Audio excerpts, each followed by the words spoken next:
नमस्कार, स्वागत है आप सबका हमारे स्टडी चैनल नॉलेज ड्रिल पर। आज हम आपको बताएंगे वैदिक काल से संबंधित 20 महत्वपूर्ण प्रश्नों के बारे में, जो कि प्रश्न बार बार हर एक परीक्षा में पूछे जाते हैं और इन प्रश्नों को आप पढ़ कर के किसी भी एग्जाम को क्वालिफाई कर सकते हैं। तो शुरू करते हैं आज के हम प्रश्नों की श्रृंखला। आज का हमारा पहला प्रश्न है, वैदिक काल का प्रारंभ कब से कब तक माना जाता है? तो इसका प्रश्न के ऑप्शन हैं 1500 ईस्वी पूर्व से 1000 ईस्वी पूर्व, 1000 ईस्वी पूर्व से 500 ईस्वी पूर्व, या फिर 1500 ईस्वी पूर्व से 2000 ईस्वी पूर्व और 600 ईस्वी पूर्व। तो इसका सही उत्तर क्या है? इसका सही उत्तर है हमारा 1500 ईस्वी पूर्व से 1000 ईस्वी पूर्व तक वैदिक काल का समय माना जाता है। चलते हम अपने अगले प्रश्न की तरफ, जो कि है, आर्यों के बारे में जानकारी किससे प्राप्त होती है? ऑप्शंस हैं वेदों से, पुराणों से, उपनिषदों से, या फिर ब्राह्मण ग्रंथों से। तो आर्यों के बारे में जानकारी हमें किससे मिलती है? इसका सही उत्तर है हमारा वेदों से। वेदों से हमें आर्यों के बारे में जानकारी मिलती है। अगला प्रश्न है, कबीले के मुखिया को क्या कहते थे? वैदिक काल में कबीले का जो मुखिया होता था उसको हम क्या कहते थे? राजन, जन, राजा, या फिर सम्राट। तो इसका सही उत्तर क्या है? राजन इसका सही उत्तर है कि कबीले का मुखिया क्या कहलाता था? राजन कहलाता था। अगला प्रश्न है, सबसे पुराना वेद कौन सा है? सबसे पुराना वेद कौन सा है? ऑप्शंस हैं हमारे सामवेद, यजुर्वेद, ऋग्वेद, या फिर अथर्ववेद। तो सबसे पुराना वेद कौन सा है? इसका सही उत्तर है ऋग्वेद।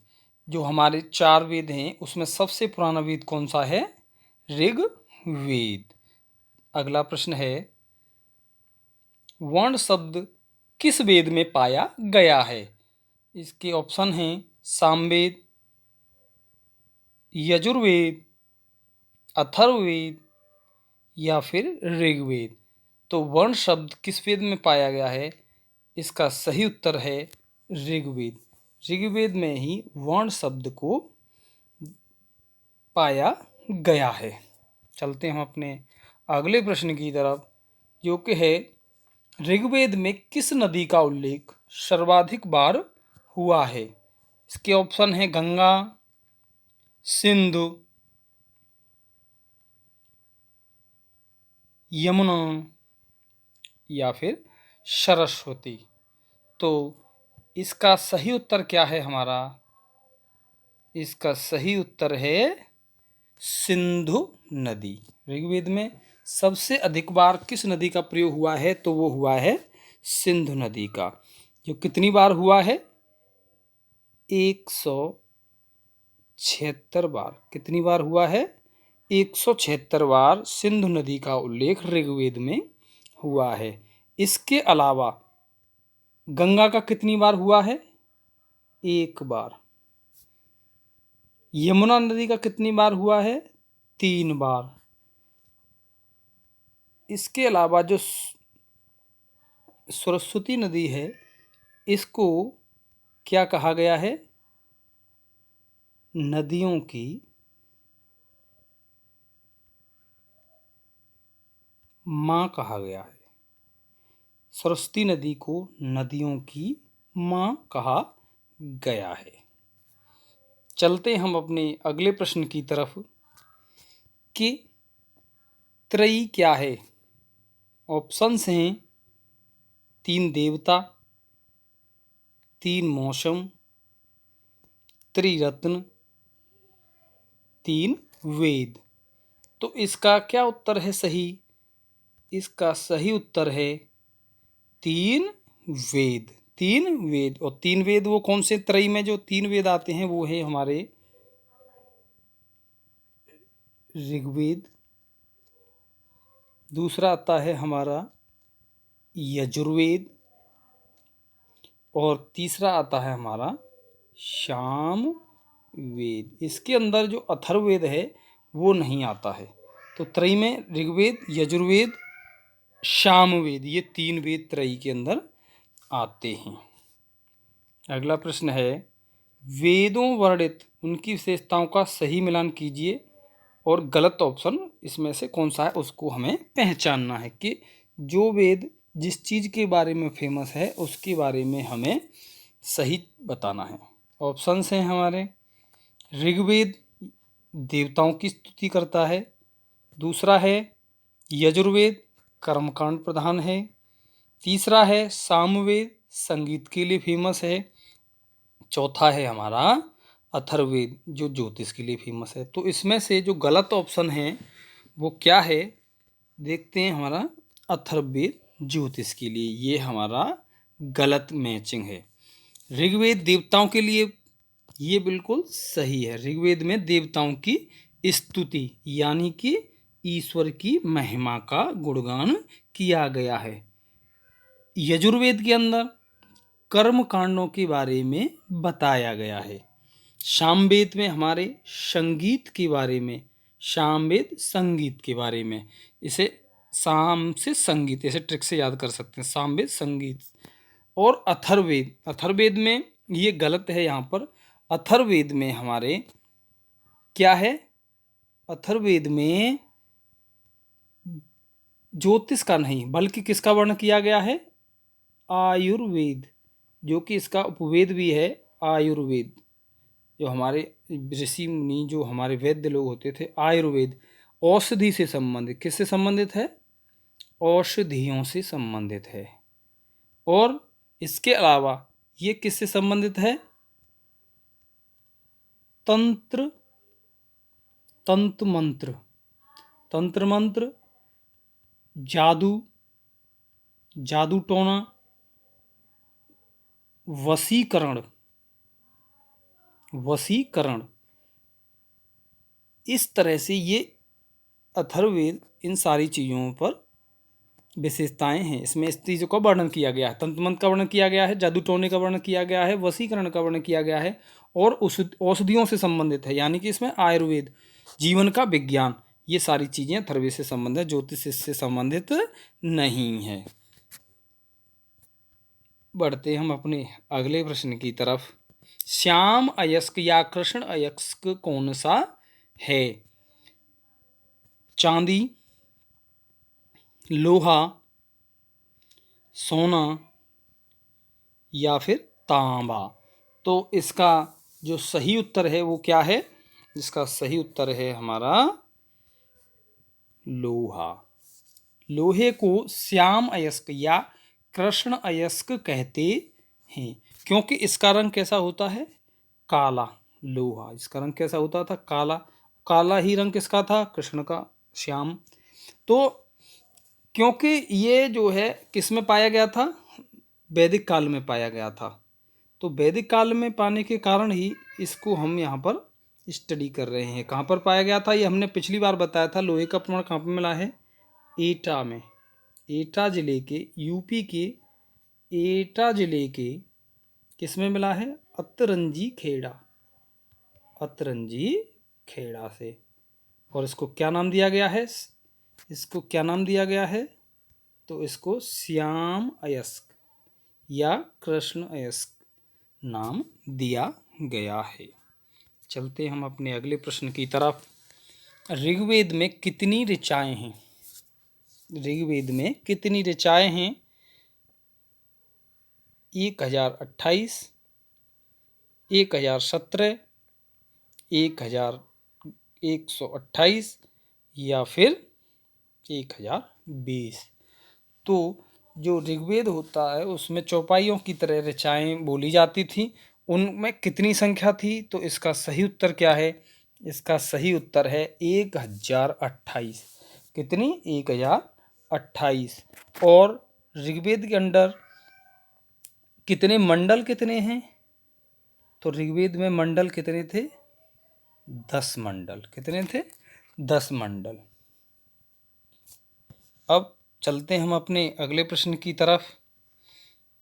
नचिकेता और यम का संवाद किस उपनिषद में वर्णित है? क्योंकि हम वैदिक काल पढ़ रहे हैं तो इसमें वेद, उपनिषद, पुराण इन सब के बारे में पढ़।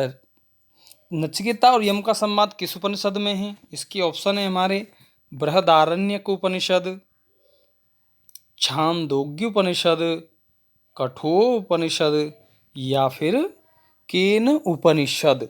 तो इसका सही उत्तर क्या होगा कि नचिकेता और यम के बीच में जो बहस हुई थी वो क्या थी? तो इसका सही उत्तर क्या है? कठोपनिषद में इसका वर्णन दिया गया है। चलते हैं हम अपने अगले प्रश्न की तरफ। विदुषी महिला जिसने वेद मंत्रों की रचना की थी कौन सी है? ऑप्शन है लोपामुद्रा, गार्गी, लीलावती या फिर सावित्री। ऐसी विदुषी महिला जिसने किसकी रचना की थी? वेद मंत्र। तो इसका सही उत्तर क्या है? सही उत्तर है इसका लोपामुद्रा। लोपामुद्रा। और लोपामुद्रा कौन थी? तो लोपामुद्रा थी जो अगस्त ऋषि थे। कौन से ऋषि थे? अगस्त ऋषि। अगस्त ऋषि की पत्नी, अगस्त ऋषि की जो पत्नी थी उनको हमने लोपामुद्रा कहा। और जिसने क्या किया था? वेद मंत्रों की रचना की थी, ऐसी महिला थी। चलते हैं हम अपने अगले प्रश्न की तरफ कि ऋग्वेद में सर्वाधिक मंत्र किससे संबंधित हैं? इसका ऑप्शन है अग्नि से, वरुण से, यम से या फिर विष्णु से। ऋग्वेद में सबसे ज़्यादा मंत्र किस देवता के हैं? तो इसका सही उत्तर क्या है? इसका सही उत्तर है अग्नि देवता के। अग्नि देवता के ऋग्वेद में सर्वाधिक मंत्र हैं। चलते हैं अगले प्रश्न की तरफ कि गायत्री मंत्र कहाँ से लिया गया है? ऑप्शन है उपनिषद, भागवत गीता, ऋग्वेद या फिर यजुर्वेद। तो इसका सही उत्तर क्या है कि गायत्री मंत्र हमें कहाँ से मिला है? गायत्री मंत्र हमें कहाँ से मिला है? तो इसका सही उत्तर क्या है? ऋग्वेद। कहाँ से मिला है? ऋग्वेद से मिला है। और इसकी रचना किसने की थी? इसकी गायत्री मंत्र की रचना किसने की थी? विश्वामित्र। किसने की थी? विश्वामित्र ऋषि ने इसकी रचना की थी। और यह किस देवता के लिए है? गायत्री मंत्र किस देवता की स्तुति करता है? तो सविता देवता। कौन से देवता? सविता देवता। यानी कि सविता देवता कौन? सूर्य। कौन से देवता? सूर्य देवता या सविता देवता की स्तुति करता है। और हमारा जो ऋग्वेद के ये कौन से मंडल में है? तो ऋग्वेद के ये तीसरे मंडल में। किस मंडल में है?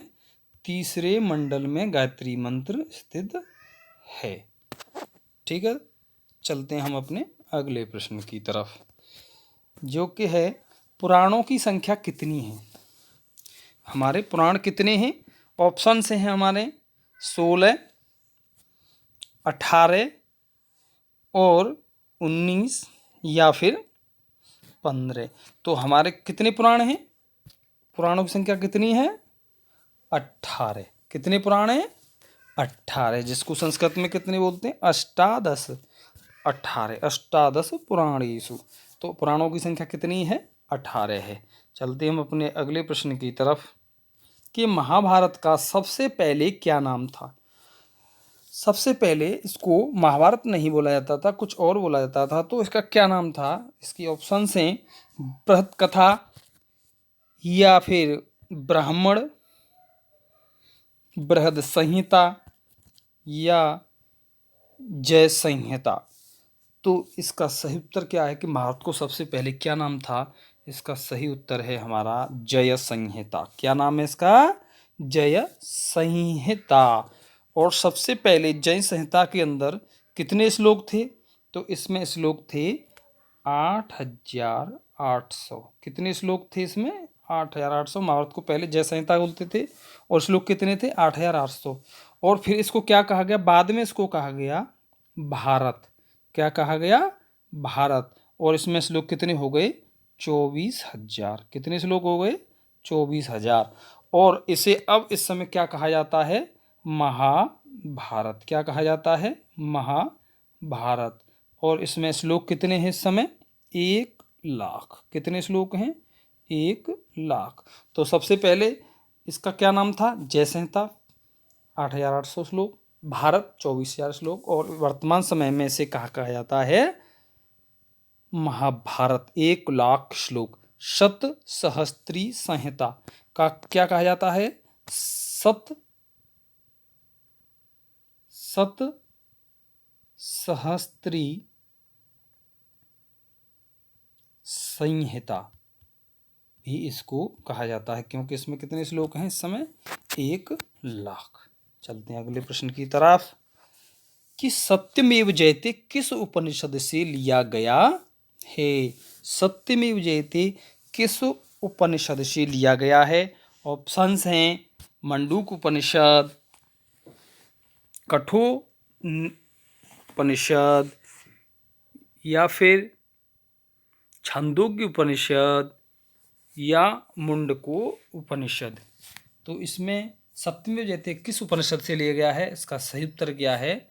मुंडको उपनिषद। इसमें दूसरा एक ऑप्शन और है मंडूक, ये अलग उपनिषद है और इसको हमें याद रखना है, कंफ्यूज नहीं होना है। इसको क्या नाम दिया गया है यहाँ पर? मुंडको उपनिषद। मुंडको उपनिषद। तो इसको याद रखेंगे, मुंडको उपनिषद से सत्यमेव जयते लिया गया है, यानी कि सत्य की ही विजय होती है। चलते हम अपने अगला प्रश्न की तरफ कि वैदिक काल में अघन्या किस जानवर को माना गया? अघन्या किस जानवर को माना गया? ऑप्शंस हैं बैल, भेड़, गाय, या फिर हाथी। तो वैदिक काल में अघन्या किस जानवर को माना गया? इसका सही उत्तर क्या है? गाय। किसको माना गया? गाय। अघन्या मतलब जिसकी हत्या न की जा सके। और क्या होता था कि गाय सबसे पहले जो मूल्यवान वस्तु थी, मूल्यवान वस्तु क्या थी? गाय। जिसके पास गाय अधिक होती थी उसे अमीर माना जाता था। और इसको क्या माना जाता था? गाय के लिए युद्ध भी होते थे। गाय के लिए क्या होते थे? युद्ध भी होते थे। इसलिए इसको अघन्या माना गया है। संस्कारों की संख्या कितनी थी? हमारे जो हिंदू समाज में कितने संस्कार होते थे? 15, 10, 16 या फिर 12। तो कितने संस्कार होते हैं? तो इसका सही उत्तर है 16 संस्कार। जन्म से लेकर के मृत्यु तक हमारे कितने संस्कार होते हैं? तो इसका सही उत्तर क्या है? 16 संस्कार। जैसे नामकरण है, मृत्यु हमारा होता है, और उपनयन संस्कार हैं। ये सारे संस्कारों की संख्या कितनी? हमारे 16 संस्कार की संख्या होती है। चलते हम अपने अगले प्रश्न की तरफ। अपने जीवन को चलाने के लिए वेद वेदांग को पढ़ाने वाला अध्यापक क्या कहलाता था? वैदिक काल में जो वेदों को पढ़ाते थे, वेदांग को पढ़ाते थे, उनको क्या कहा जाता था जीवन को चलाने के लिए? तो इसके ऑप्शंस हैं हमारे आचार्य, दूसरा है हमारा अथर्वयु, उपाध्याय, या फिर पुरोहित। तो इसका सही उत्तर क्या है कि अपने जीवन को चलाने के लिए वेद वेदांग पढ़ाने वाला अध्यापक क्या कहलाता था? उपाध्याय कहलाता था। क्या कहलाता था? उपाध्याय कहलाता था। तो दोस्तों, इसी के साथ आज के हमारे जो 20 महत्वपूर्ण प्रश्न थे, जो कि हमने बीच बीच में इनके बारे में और भी बहुत सारी जानकारी दी है, तो इनकी संख्या लगभग 50 हो जाती है। इनको पढ़ने के बाद किसी भी एग्जाम में आप जो है सफलता पा सकते हैं। और इसी के साथ साथ और अधिक नॉलेज लेने के लिए और अधिक वीडियो देखने के लिए आपको हमारे चैनल नॉलेज ड्रिल को सब्सक्राइब करना है और लाइक शेयर ज़रूर करते रहना है, जिससे कि अधिक से अधिक जानकारी बच्चों तक पहुंचती रहे। तो वीडियो को पूरा देखें, जिससे कि हमारी जो नॉलेज है, हमारी जो मेहनत है, उसका आप अधिक से अधिक लाभ उठा सकें। धन्यवाद।